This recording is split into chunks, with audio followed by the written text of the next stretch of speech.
28/11/2024 முரளில் இருந்தான ஸ்லோகம். தந்தையின் முகம் உங்களின் முகத்தில் புலப்படும் போது நிறைவு செய்தல் இடம்பெறும். தந்தையின் முகம் என்பதன் அர்த்தம் தந்தையின் தெய்வீக குணங்கள், தந்தையின் சக்திகளை நாம் நமது நடைமுறையில் வெளிக்கொண்டு வருவதை குறிக்கிறது. தந்தை எவ்வாறு ஞானம் நிறைந்தவராக இருக்கிறாரோ அவ்வாறே குழந்தைகளும் ஞானம் நிறைந்தவராக இருக்க வேண்டும். ஞானத்தின் வெளிப்பாடு அவர்களின் செயற்பாடுகளில் தெளிவாக தெரிய வேண்டும்.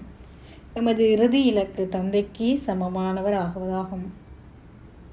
இவ்வாறு ஒவ்வொரு குழந்தையும் தந்தையொத்த சமஸ்காரங்களை உடையவராக மாறும்போது வெளிப்பாடு இடம்பெறுகிறது. சிப்பாபாவின் குணவியல்புகள் எங்கள் எண்ணம், வார்த்தைகள், செயல்கள், உறவு முறைகள், தொடர்புகள் வெளிப்படுத்தப்பட வேண்டும். இவற்றின் மூலமாக மற்றவர்கள் தந்தையை அறிந்து கொள்ள வேண்டும். ஏனென்றால் நேரடியாக தந்தையை அறியாத குழந்தைகள் தந்தையை அறிந்து கொள்ள இயலாமல் உள்ள ஆத்மாக்களை தந்தையை அறிந்து குழந்தைகளின் குண இயல்புகள் ஊடாகத்தான் அவர்கள் அவரை அறிந்து கொள்வார்கள். ஞான கண்ணை பெற்ற ஆத்மாக்கள் தந்தையால் தெரிவு செய்யப்பட்ட விசேஷமானவர்கள். பல கோடி ஆத்மாக்களில் ஒரு சில ஆத்மாக்களே தந்தையை இனம் காணும் தகுதியை கொண்டவர்கள். ஆகவே ஏனைய ஆத்மாக்களில் அவர்கள் மூலமாகத்தான் தந்தையை அவர்கள் இனம் கண்டு கொள்வார்கள்.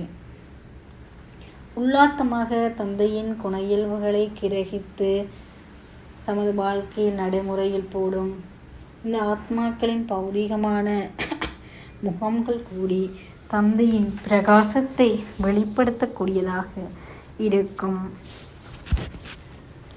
எமக்குள் விகாரங்களின் தாக்கம் அதிகமாக இருக்கும்போது எமது செயற்பாடுகள் அசுரத்தன்மையாக இருக்கும்.